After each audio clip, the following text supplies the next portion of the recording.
Chapter 1. Mario. I was running late.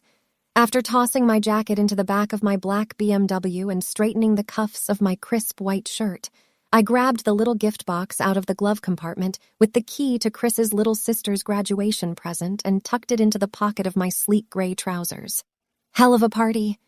I nodded toward the soft music, no dancing, and a bunch of guests who were way too serious as I came up to him sitting there with a beer in hand. "Oh, you know my parents. Real party animals." Chris grinned. "Glad you could make it. I was beginning to worry." "You know me. You can always count on me," I said, handing him the little gift box. "Yeah, she's gonna love it. And the place is furnished and everything, ready for her to move in?" he asked me. "What do you take me for? You know I plan everything to the T." I squeezed his shoulder. "Yeah, I also know plans fall apart."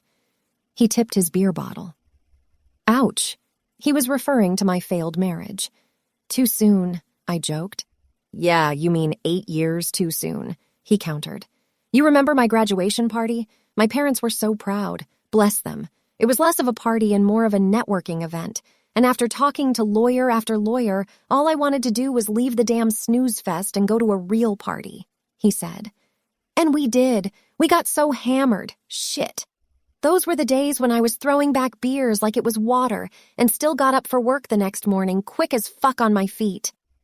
I shuffled my feet in a little dance and spun around. "Now forget that." Taking off my sunglasses, I tucked them into my shirt pocket. "But you seem to be doing fine. By the looks of it, I'm guessing this isn't your first beer since you've got here," I said, taking notice of how laid back he was. He smiled and tipped the bottle to his lips. "Nope."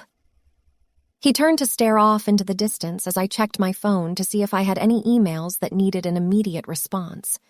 Chris clicked his tongue. "Look at her. I can just imagine how much pressure Mom's piling onto her as she's introduced to yet another suit. And Dad's just there endorsing whatever Mom's saying. By the way, thanks for agreeing to be there for her tomorrow." "Yeah, anything for you. But the hiring decision is up to Jared. It's his firm," I said, without looking up from my phone. "Yeah, I love the man, but he can be an asshole. I guess it is his company on the line, so who he hires is of utmost importance. Although agreeing to interview her is already a big deal to begin with. I was hoping that having him here today would get him comfortable enough with her to see her as more than just his best friend's little sister." "Where is the asshole anyway?" Chris asked. "And here I was thinking that you actually wanted to hang out, but it was just business." I smiled. "You know him. All work, no play." "Look who's talking. And what are you talking about?" "You and I hang out all the time," he said. "Yeah, in the offices, as your general counsel whenever there's a problem or a deal we need to go over.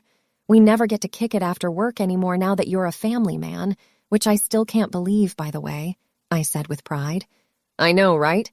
We always thought it would be you first," he said. "Ant-Man!" Chris yelled at a displaced Anthony, no doubt looking for a way to get out of this party and go home with the chick at the bar. "Yeah, well, as you said, plans don't always work out," I reminded him. "I don't know why you don't come over to the dark side, Mario. It's too late for Chris now," Anthony joked as he approached us, and Chris jumped out of his seat to greet him. "Doesn't look like the dark side is working out so well for you. Left the blonde hanging. Lost your shot." I nodded at him. "Look around, Mario. There's plenty of fish in the sea. If only you'd do more than just dip your toes in." He winked, and I groaned while laughing. "You're disgusting," Chris said, "and I was just messing around. I've missed you guys, and of course I wanted us to hang out. It's been too long. I was just hoping to ease the burden off my little sister's back by introducing her to my best friends, who also happen to be the most trustworthy lawyers I know."